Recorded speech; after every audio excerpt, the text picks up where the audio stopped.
This weekend had 185 players across 4 different events all over the world in today's weekly report for the week 5 meta in the game. Really excited to get into this one because we got some changes, we got some stuff to talk about, and we even have a new graph that sums up what it looks like after week 5. Let's get into it. This week's meta report is brought to you by the 4 stores that we have here that all had 1K or better events, or in some cases, a grand tournament. We'll discuss that in a little bit. The first event we have to talk about is Nat 20 Games, which is in Tennessee. This is their second big event for Disney Lorcana. This week's event had $2,400 worth in stakes and product or in prizes. Then we have Lootbox Games, which had a 1K. They're from Ohio. Then we had the Grand Tournament, or the Chapter 1 Grand Tournament, which was hosted by Sanctuary Gaming Center. They are all the way across the pond, which is really exciting to see that big of a event coming out from them. And then, of course, we have the Bearded Dragon, which was also a 1K event that ended up getting bumped to a $1,600 event. The deck of the week is something a little different. It's something nice. No, but seriously, we have Amber Sapphire. Let me talk to you about Amber Sapphire a little bit. And this week, you're going to see in the reports that there were 4 of them that made top 8 or better across 4 different events. They might have been a little lopsided in showing up in only 2 events, but we also had a couple show up last week, and now we've been seeing more and more of this deck. I definitely think it's the deck of the week because it has the most success out of the least amount of played decks that were reported. So that's something to talk about. But if you haven't heard about this, we're going to briefly break it down here. So we'll bring it up, make it a little big for you guys. The key format of this deck is to ramp into your threats faster and then being able to utilize card draw to refill and utilize all of the extra ink that you're kind of just dominating the inkwell across from your opponent. So the ramp key factors are Belle, Grandma Tala, and Mickey Mouse in most decks. We have seen versions with One Jump Ahead and even Fishborn Quill, but those are the key factors that show up in the majority of the successful lists that I've seen. The mid-range threats are Aurora, Maleficent, and Hades. And you might be thinking to yourself, like, how is Hades a mid-range threat? He costs 7. Getting 7 resources by turn 4 or 5, mostly by turn 5, is not very difficult in this deck whatsoever. So Hades can come out, remove your opponent's 5-cost character, and already be threatening 2 lore as a 3/6, while Maleficent can so very easily find her way into play on turn 3 or 4 even, which is dominating stakes. And the card draw from Amber is what really sends all this through. And I know you're looking at this, it's only Rapunzel as a kind of a pseudo straight draw factor, but the ability to sift and find the pieces you need with Be Our Guest, and then the ability to like resurrect through Hades is just another form of card draw that Amber has access to in this particular game. And this deck really did show up really well, and I'm looking forward to breaking it down even further. But all in all, shout out to the 4 players that did play this deck, and congrats to you guys for putting a little more light on another deck in the metagame. Can't wait to break them down further. Nat 20 Games had a 33-person, $2,400 prize event. The top 8 breakdown for the event is Amber Sapphire, 2 Amber Sapphires, 2 Amber Steels, 1 Ruby Amethyst, 1 Sapphire Steel, 1 Emerald Amethyst, and 1 Emerald Amber. A really nice breakdown here. I mean, 6 different decks across 8 players in a 33-man event. That's really nice to see. This is the second time this store in particular is hosting events. Last month, they were the first to hold the first 1K event. So this is a follow-up to that. It is a bit of a shame that they saw only 33 players with it being their second event. I don't know if it happened to be the weekend, if there happened to be other things going on in this particular weekend, etc. But it is a bit of a bummer that they weren't able to get more for this particular event. Hopefully next time it keeps going on the rise rather than staying around the same. Because honestly, $2,400 being promoted and only 33 players, you'll see through the rest of these events of how good the EV was on this event. So shout out to Nat 20 Games for hosting this one. And I can only hope that they continue to be successful as they make more and more of these events happen. Now let's talk about some of the deck lists that were in this particular event. So the first deck we have to look here is this Sapphire Amber list that we just talked about is the deck of the week. So we're going to look at a full deck list of it. I'm going to make myself a little smaller. And we have 4 Stitch, 4 Aurora, 4 Grandma Tella, 3 Mr. Smee, 4 Mickey Mouse, 4 Hades, 4 Rapunzel. Belle is also a 4. The other remaining fours make this easier on myself is Maleficent, Stitch, Hades, Be Our Guest, Let It Go. And then the remaining 3s are Aurora, Robin Hood, and Eye of the Fates. So Sapphire is a ink that has been kind of on the struggle bus recently, and we actually haven't seen much success out of the ramp package. It's been very little. This is the first deck where I'd say with 12 ramp cards being played is like one of the like early onset successful decks in the metagame. Now, this is a deck that we had been discussing about a month ago on the podcast of what it could look like, and it's really funny to see that it's finally starting to come to fruition and starting to see a lot of success within the metagame. This particular list is running 12 ramp cards, and it's all about getting to your threats earlier. There's a lot of setup involved that just creates this constant flow of card draw with the utilization of Rapunzel and Big Stitch and even Robin Hood for the most times. It just really pressures incredibly well. I'm actually going to have a full breakdown on this probably coming up shortly, but shout out to Justin for his top 8 victory. I do believe in this event it was a top 8 split. So we didn't have a Sheerfire winner or any more of a Clear Conciseness winner. I'm pretty confident it was a top 8 split across the board. But all in all, this list is great. Having the ability to threaten early with any single ramp, like an early Grandma Tella or an early Mickey Mouse allows for a Maleficent to get on board on turn 4. It allows for really, really fun plays later on with being able to get Hades and even like a Stitch Carefree Surfer back in the same turn, because getting the 12 resources is not a difficult at all in this particular matchup. I do think it was noted that this particular deck's worst matchup is the aggro Amber Steel that just goes incredibly wide. Can end up being a big, a lot of pressure to this deck without a whole lot of answers or ways to kind of AoE. So if your particular metagame is surrounded by a lot of aggressive aggro steals, then this deck in particular might not be the best call. But if it's more Ruby Amethyst focused or more Evasive focused and things like that, I think this deck is really, really good in that particular game, as you can often outpressure your opponent by putting more pressure on them and having a lot of cards that they have to, single target removal or waste a whole entire be prepared on like 2 characters that are threatening 4 or 5 lore. All in all, this deck has really, really been fun to see break down and start seeing success and things like that. So looking forward to see how the next couple weeks go and if this deck becomes even more. Of course, the price tag on this deck is definitely up there. It's almost about $700, depending on what day it is that you're watching this. So when you have 4, 8, 12, 16 legendaries in your deck, there's a tendency that that's going to happen. Just in case anyone new is looking at this and saying, oh, how can I pick this up right away? Well, you're going to have to commit a little bit to the legendary package. And with that, we'll go straight to the budget deck, which is ironic. This is not as budgety as some of the other decks, but we only have Stitch Rockstar and John Silver for our legendaries, which are both significantly cheaper than Rapunzel's and Hades and Bells and things like that. So this deck is obviously at the door a little bit cheaper. This is another of our lemon lime decks that people love to call them, which I can appreciate the name as well. So we'll throw it in there. The one thing I will note about this particular list that I'm very interested in, it's the first time I'm seeing Mother Gothel in any of these lists, which has this particular deck has an incredibly high top end with 4 Stitch, 4 Genie on the Job, 4 John Silver, and 3 Mother Gothel, and 4 Carefree Surfer. That is a ton of end games. This is definitely not your run-of-the-mill aggressive version. It's much more of I will pressure early with my Lilo, Zimba, and Flynn's, and then I'll even follow up with I have Mickey Mouse True Friend, and as well as Cheshire Cats. So in like the whole early game has the chance to pressure, but then the whole end game also has a chance to pressure. This is just totally in your face. The only removal, like quote removal, is Genie.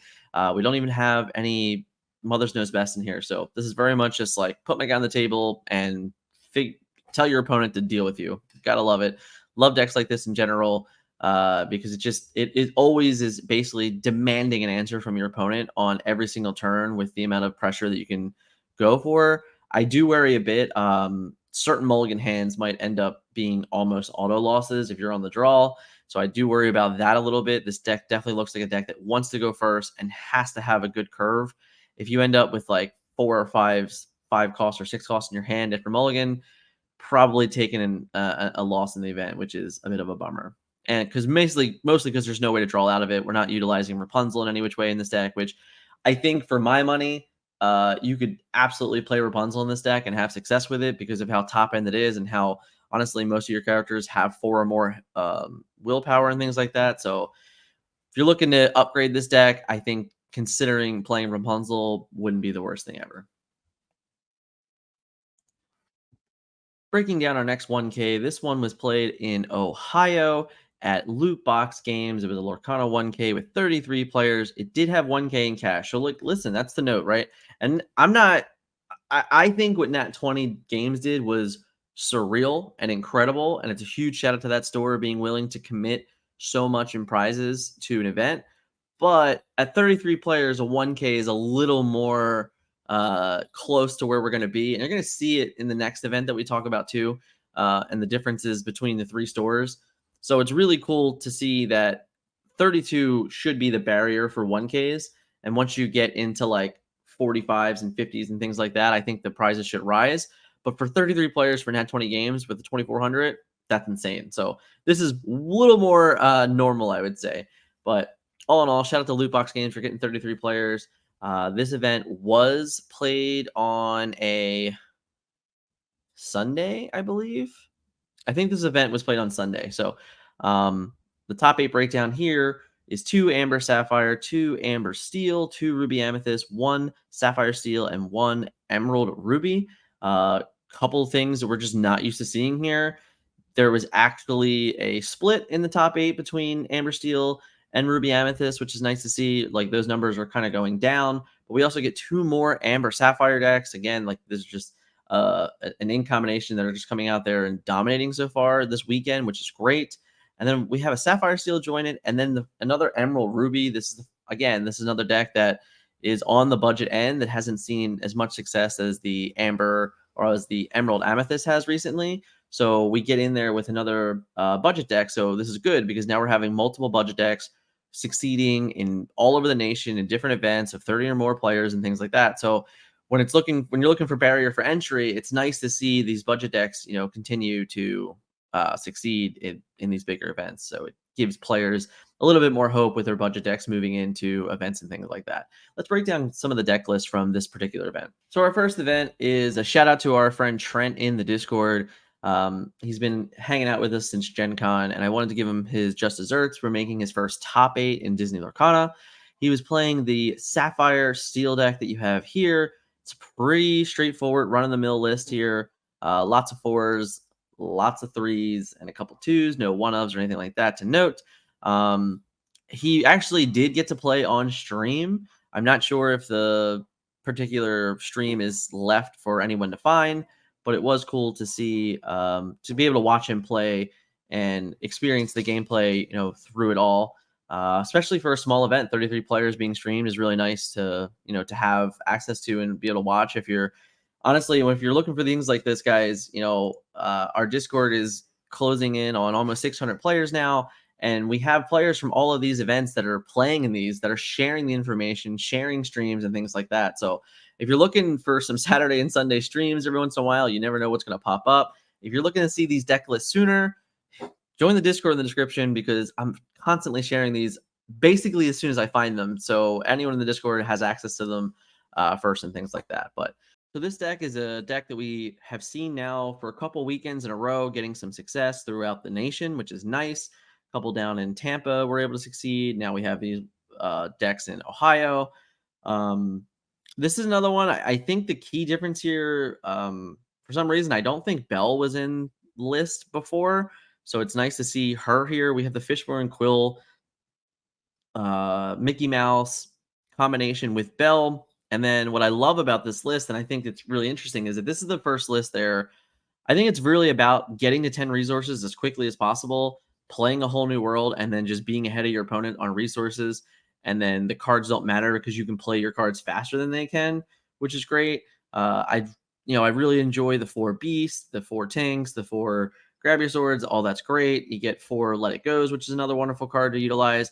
And Bell honestly turns into an absolute force to be reckoned with in this deck because you can get to 10 resources so quickly, and then being able to refill your hand with um, a whole new world to find more bells just threatens the game. There was several times on this weekend where I just like watched a player say, "I'm going to lure for 10 with 2 bells," because they're that far ahead of the opponent, and like you're like if they just don't have the answers, they don't have the answers, which is insane. But another crazy thing to consider is that this deck can get to 13 resources really easily, and in one turn just go Aurora Bell Bell, and now you have to be prepared basically to get out of this situation, or you just lose the game, which I think is really really cool. It has been nice to see the Sapphire ramp decks find some love and find some success in the game now. After a couple weeks where they just weren't even anywhere to be found. And honestly, sometimes it's not shocking to see these things develop. At the end of the day, again, I do think the Sapphire decks are a little bit more expensive because Bells and Hades are a requirement to play it. And whatever you're pairing with likely has other top end cards. So it's not too shocking to me that we're finally starting to see more and more success throughout these events with these decks like this. So shout out again to Trent. And thanks for sharing all the information early. So we had it to share with our community first. The other deck here is the budget deck that I was discussing. I believe when I looked last, this deck was about $180.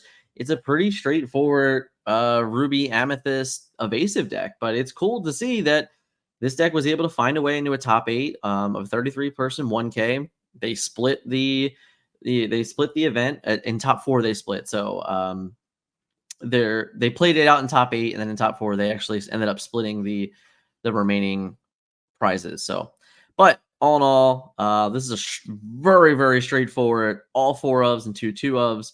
The 2 ofs are your Mother's Knows Best and your Hans, which I do wonder if that is a potential card availability thing. However, with Steel seeing more and more play, there is a world where Hans Scheming Prince is just going down because he's just constantly been the target of Smash, and you don't really threaten any other way early for them to smashing a Flynn is not an ideal play most of the time.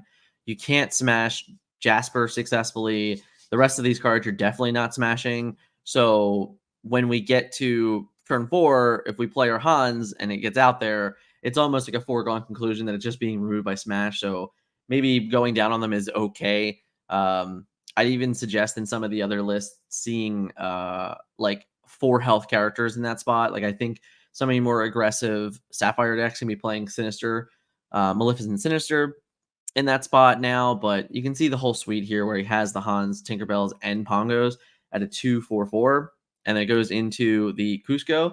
The one thing I'll note here, which I think is incredibly interesting in this particular list, is that no Mad Hatter.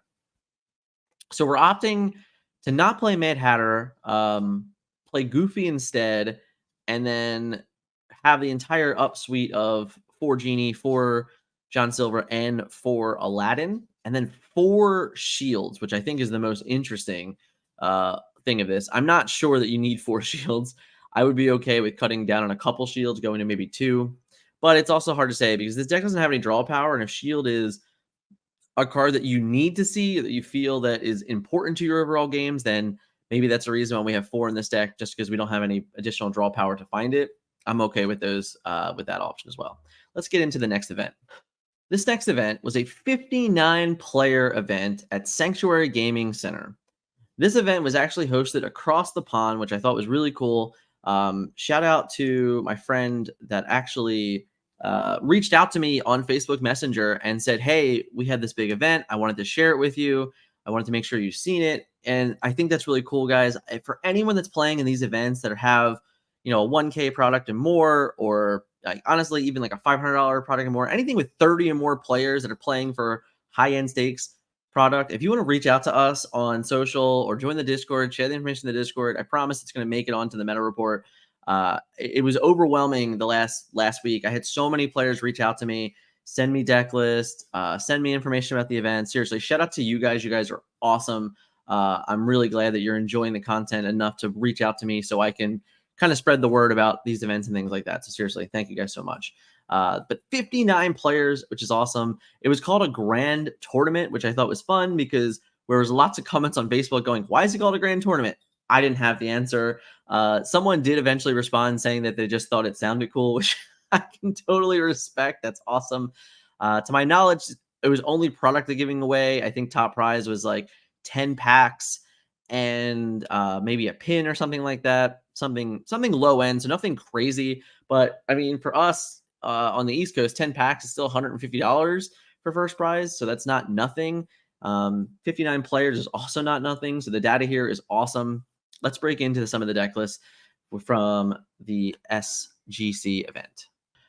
Before we do that, of course, I forgot to mention the top 8 decks of this event were 3 Amber Steel, 3 Ruby Amethyst, and 2 Amethyst Emerald. Let's take a look at one of the Amber Steel decks now. There was a large topic around this deck over the last couple weeks. It's obviously been one of the more successful decks in the game, just under the success of Ruby Amethyst. And in this particular list, we're seeing some changes and developments in the deck that people are very alarmed by. The first is the inclusion of Cerberus. The three-headed dog has always been a monster to any challenging field, so it's been awesome to see how it's honestly been awesome to see this card finally make its way. A 5/6 for 5 just dominates anything in challenging. And what people aren't honestly realizing is that this deck doesn't need to be a lore race because you're always going to outvalue your opponent and draw. Like this deck has 4 Rapunzel, 4 Be Our Guest, 4 Ariel to find them, 2 Part of Your Worlds.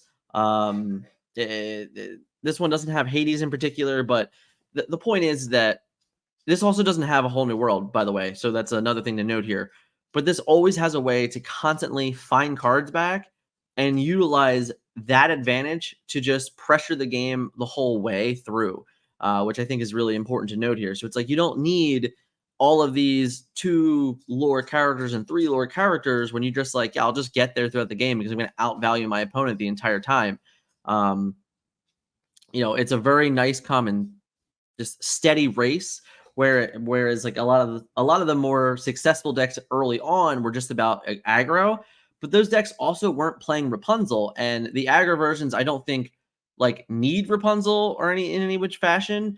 But it doesn't mean that this deck can evolve into a more mid-range strategy utilizing Rapunzel and utilizing Ariel a little bit more. I also like to note that a couple weeks ago when we were breaking down the deck list as a whole, we had mentioned that playing a couple Hakuna Matatas might be okay because it's just another card to just simply find with Ariel and just that's the card I get to rope return. And it's really cool to see that in a lot of the Amber a lot of the Amber Steel decks that were coming out this weekend, most of them were playing Hakuna Matatas. So that's a nice adaptation to the deck. And of course, Part of Your Well was another card that was really underutilized and underplayed. Nice to see that one coming around. I do think it's a nice debate deciding if Part of Your World or Hades is better. I like the fact that you can find a Part of Your World with Ariel. This particular deck only has 2 3-cost characters, but sometimes we see Smee also. So at least it makes the Part of Your World a little bit more valuable and things like that. But all in all, deck continues to succeed. It continues to evolve, and it's one of those decks that I think is going to be a mainstay and has proven to be a mainstay in all events moving forward. The other deck here to note, of course, again, is the Amethyst Emerald budget deck. This deck is really fun. It's really good.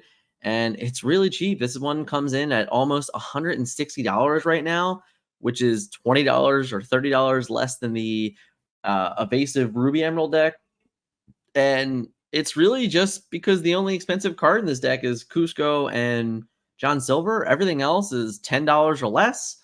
In some cases, $1 or less for some of these. Obviously, the Flynns and the Cheshire Cats are like $3-4 each, so they add up. But overall, not needing 4 $25, $30 SRTs goes a long way. Not needing 4 $35 to $45 legendaries goes a long way. And this deck has continued to be successful. And every week, I'm pretty sure every week since PPG Denver, there's been at least 1 or 2 of these in top eights cross events. This weekend there was 4 events, and we found this deck in several of them in the top 8. So this is another great deck to pick up and just play for cheap if you're looking to get into a 1K near your area, or even just for league nights. I mean, I think this is a great like a great deck to just pick up and play for a really really cheap value. It's not going to break the bank in any which way, and I'm looking forward to seeing how much more this deck can evolve. This particular version is playing the Mother's Knows Best. No Mother Gothel in this one. I'll be curious to see if Mother Gothel does find her way into this deck in general, though, as now we've seen more of them. But all in all, constant flow, constant, lines of success across it, and doing it in budget fashion, which is nice for everybody. Let's get into the next event. The Bearded Dragon in New Jersey held its first 1K event. They actually pre-registered this event at 60 players. So they said we're going to pre-register the event for 60 players, and I can tell you by Saturday morning they were completely sold out. It's an event that I was actually supposed to attend and go play, and I missed the pre-registration. So I didn't get to go play, which is really sad because they capped out at 60. They held a 6-round tournament, cut to a top 8, and this is the first one we don't actually have deck lists for yet. I only have one deck list, and it was because the player actually joined our Discord and shared the deck list with me. I got the report from another player on Twitter of what the top 8 looked like, but we haven't fully got the deck list yet, so hopefully you're going to see those being broken down later on in the week in the channel. So if you're enjoying this type of breakdown and you want it more in depth about deck lists specifically, hit the subscribe button. If this content has been helpful to you so far, hit that like button as we continue to break down all of the meta each and every week once we get more and more information. But I digress. Let's break down the Bearded Dragons top 8. So we had 60 players for what ended up being up to $1,600 in prizes from the 1K that was promoted, which is great. Increasing prizes is awesome for 60 players. That's a wonderful prize breakdown. Then we had the top out breakdown of 4 Ruby Amethyst, 2 Amber Steel, 1 Amethyst Emerald, and 1 Emerald Steel. So this is the very first event, I'm pretty confident, that we finally get an Emerald Steel in top 8. So that was really exciting because it's always nice to see a new deck that's being, finding success in the game. But for a 60-player event, which is the largest reported 1K so far, is awesome. It's like I said, it's about 90 minutes for me. I'm supposed to play. Really upset I didn't get there, but all in all, 60 players is the biggest event that we can confirm to date. If you've had one bigger, let me know in the comments. I'm cool. I would love to promote it. But all in all, this is a pretty run-of-the-mill, and this would be the greatest example I could see from top 8 so far. I mean, it's literally 50% Ruby Amethyst, and then 20% or less than 20% of Amber Steel, and then we have an Amethyst Emerald again and an Emerald Steel again, well, for the first time. So with that, again, I don't have the deck list for this, so we can't shout any of them out in specifics, but what we can do is officially break down the 32 decks that were played this weekend to success in top 8s. So here's the week 4 meta report. I wanted to remind everybody of what this looked like, just so we can see the difference and evolution from a week-to-week standpoint. So you can see that Ruby Amethyst here was almost 46%. Amber Steel was 20%, and then Emerald Amethyst was 8%, and then we had a bunch more 8%, like Sapphire Steel, and then a bunch of 4% basically. But I wanted to quickly show of like what the difference is from week to week. And if you've been paying attention, you can note that I did say Ruby Amethyst a bunch, but it was also a lot less than last week. So in the comments, let me know. Are you going to be shocked about these numbers? Because I am. I love it, actually. It's a true adaptation, and this pie graph looks a hell of a lot different, guys. Look at this. Oh, it dropped nearly 15%, all the way to 31.1. Amber Steel sits at 28.1, going up about 9%. And now we have Emerald Amethyst at 12.5, and Amber Sapphire that was barely on the list last week, now also sitting at 12.5%, along with picking up some Sapphire Steel at 6.3, and then Emerald Steel, Ruby Emerald, and Amber Emerald all sitting at 3.1, getting one deck in out of the 32. Now, this is great. This is great for the game in general because it means that we're constantly evolving. It means that reported events and the decks from them are getting more and more love. It does get to a point in any minigame where some players maybe get tired of like what the best decks are, so maybe they try and play other decks and learn a little bit more ins and outs of the matchups and things like that. And I think that you can definitely become complacent within a metagame, especially in all honesty, where this was a lot more information than I think anyone was really considering that we were going to have at a competitive standpoint. Last weekend there was 3 events that were reported. This weekend we had 4 events that were reported. It just keeps going up and up with the amount of deck lists that are kind of just being put out there and being put a spotlight on. So lots and lots of players are seeing these videos and seeing the content on Facebook and Twitter and Discord and things like that. So it's really cool to see the true evolution of the metagame right from, a week to week standpoint. Again, you're talking 8 more decks that were played this week that were talked about in this video, and we went down 15%, almost 16% for Ruby Amethyst, and we were able to go up in percentage on several different decks. I think that's really, really exciting. And honestly, it's not too shocking to me whatsoever, but it is cool to see that, the Ruby Amethyst being closer to 30% is it's a way better number in general for a metagame because, like I said, last week, 50% is outrageous for a specific deck in any given metagame. It's almost unhealthy to note. So it's really great to see other decks starting to finally find success and things like that. Shout out to, again, all 4 of these stores for hosting this weekends of events. Great job on your end. Great prizes for all.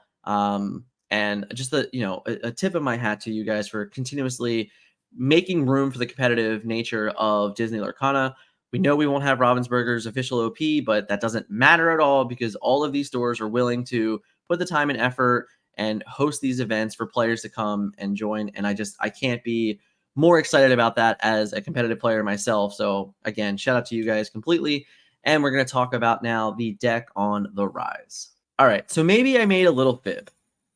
I happen to have the Emerald Steel deck that did top 8 the Bearded Dragon because, again, the player was kind enough to join our Discord and share that deck with us. So shout out to them because we get to break it down for everybody here. Here we have it. This was the top 8 deck at the Bearded Dragon 60-player event. This is the biggest recorded event to date for Disney Lorcana that we can find outside of obviously the starter deck events at Gen Con. And this player was able to get there with Emerald Steel. So I'm going to read off the deck list. It notes that this is the first time we're seeing this type of deck list succeed.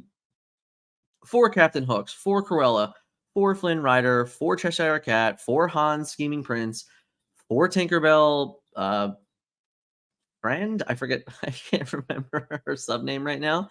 1 Captain Hook Jolly Roger, 2 Hans 13th in Line, 3 Cusco, 4 Mad Hatter, 3 Genie on the Job, 4 John Silver, 3 Mother Gothel, 4 Tinkerbell, 4 Fire the Cannons, 4 Smash, and 4 Grab Your Swords. And I will note right away, just for all the players at home, they didn't have the 4th Cusco. Otherwise, it would be in here.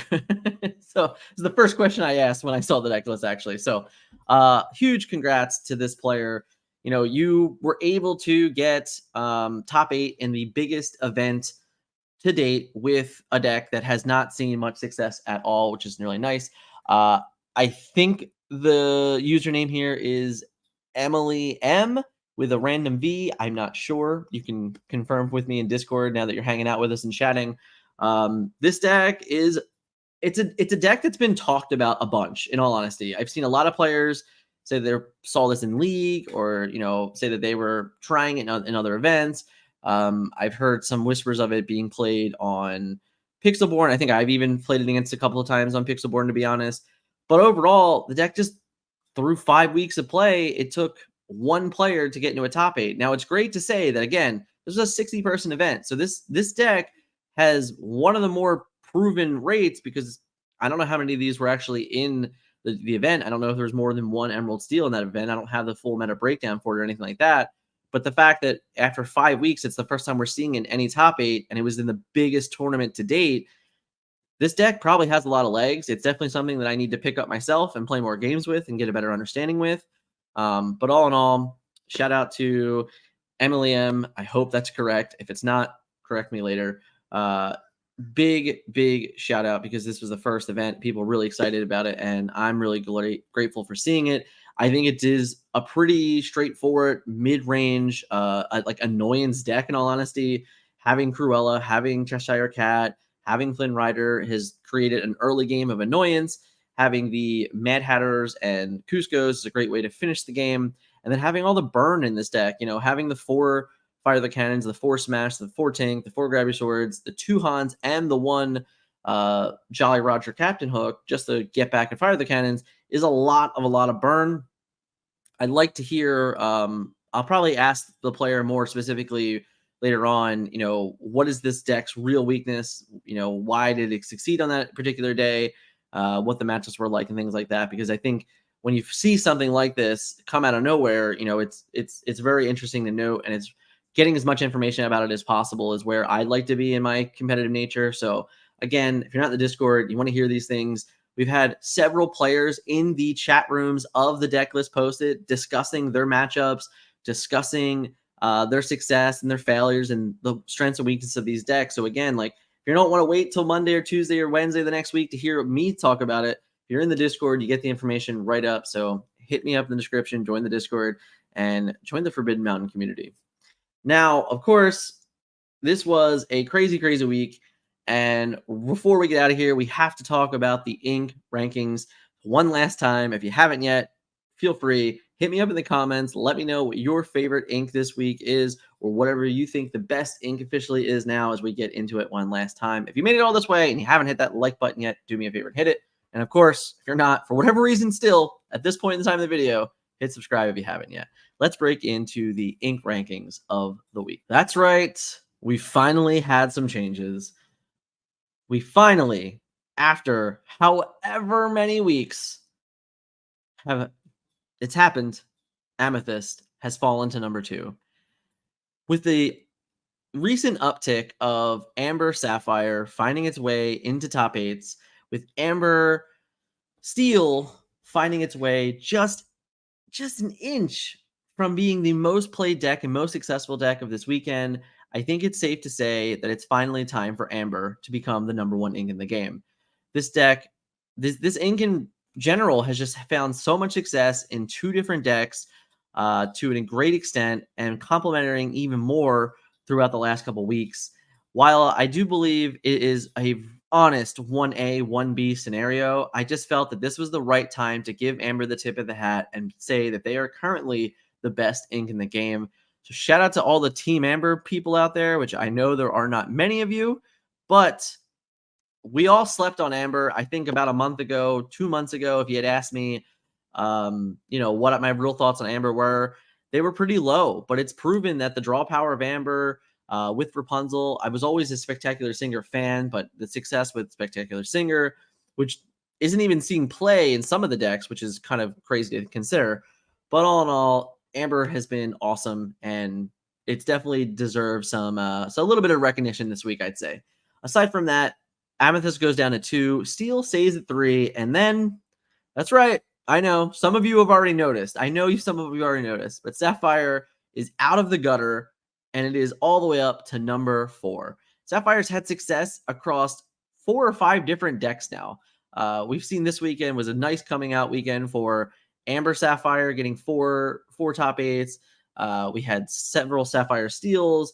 In recent weeks, we've had the Amethyst Sapphire succeed as well. And we also had last week the Emerald Sapphire that had some success. So we've had just a constant flow of success that Sapphire is finally finding its home, and it absolutely deserved to get out of the gutter, which is what exactly is what happened. And shout out to all you Team Sapphire fans. I know you're going to be excited to see that off the bottom of the list. Emerald stays where it is. It is just kind of what it is. It's had its success. It's definitely not bad, but it's not had more success than any of the 4 inks above it. And some of its success has come from the 4 inks above it, which is kind of the key factor to note as well. I don't think that the Emerald in specifically is it's going to be really hard for Emerald, I think, to climb out of the 4 or 5 spot in general. I don't know that it'll be able to get to a top 3 spot in chapter 1. We'll have to see. And then Ruby went to the bottom. Ruby this week had a crazy amount of drop off just because there was a crazy amount of Amethyst Ruby decks that dropped off. But since there was only one other Ruby deck in top 8s, which was ironically the Emerald Ruby deck, it felt like the right week to say, okay, Ruby, you're just not pulling your weight anymore. You got to go to the bottom. And all of these other inks are just outclassing you in a big, big fashion. So that's why it hit the bottom this week. I didn't really want to spend too much time on it this week, but it was exciting to see so many different decks, a huge, definitely a different variety of things. It's been nice to check out, the evolution from week to week. As you can see there, the graphs look entirely different. I mean, you went from half of one deck seeing the entire metagame to it finally being split into like a 30-30-40, which is a way safer place with a lot of room to grow. If Emerald Amethyst or Amber Sapphire can start to take more claims and victories and things like that. Again, thank you guys so much for hanging out with me. I do this every week. If you want to see the full breakdown of last week, it's right there or right there. And of course, as always, I will be covering the decks from the Bearded Dragon coming up as soon as we have the release. So in the next day or so, expect another video like this of a full breakdown of the Bearded Dragon deck list. Thank you guys so much for hanging out with me. A lot of fun, and I will catch you in the next video.